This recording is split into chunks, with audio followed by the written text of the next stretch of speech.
Hi, my name is Karina, and I am part of the University 101 class. My research was based on underage drug use. I'm going to talk about peer pressure, underage kids consuming illegal drugs, and how this affects society. Now Jason, I'm going to tell you the 4 most important things about my presentation. First, I found out that even though you don't have a certain personality, you do things to fit in. Thoughts true? Most people who have a low self-esteem or don't feel comfortable with themselves do certain things to feel part of something. In other words, wanted by others. Yeah, you know, like, be social, do things with other people, versus not be social, do things by yourself, or smoke marijuana, versus not smoking marijuana. Well, that sounds really interesting. What else did you find out? You really want to know? Sure, why not? Ha ha ha, okay fine, I will tell you. Finally. Just kidding. Well, my second important fact about my research is that underage kids associated with substance use due to parental drug use, lack of integration into school activities, domestic violence, and peer pressure. Really?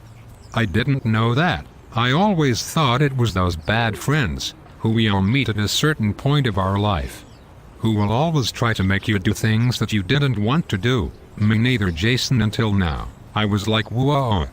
But people do what they want and they do their own thing.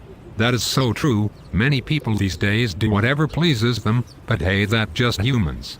Even though sometimes it involves peer pressure. Did I tell you that participants who took a survey based on drugs were defined as not frequent or heavy drug users? No, you didn't, but actually that's not bad. You're right.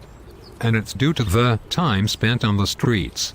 That's crazy, man. The one that got my attention the most was how well people know their friends and acquaintances. That is important because most of the time you think you know who your friends are, but in reality you don't.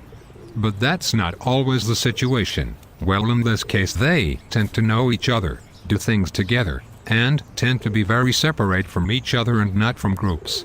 Wow, and we just think that by hanging out it's all good, when in reality we are apart from each other. Imagine all those parents who don't know what their kids are doing or what they're going through because of peer pressure. Meanwhile, parents give them all their trust and expect them to go and talk to them whenever they have a problem. You're right, but it must be hard to tell your parents that you are consuming drugs because of peer pressure. First of all, because you're doing drugs, so you're gonna get in trouble, and second of all, other people are making you do things that you don't want to, but yet you still do it just to fit in and feel part of something. Exactly. Most teenagers struggle at an early age when it comes to peer pressure and drugs. I think that's the hardest time for all. Definitely. Man, I know that peer pressure is a killer, that just me. True. Well, all I have to say is that illegal drug use is happening all over around the world. By the way, thank you, Jason, for listening. You're very welcome.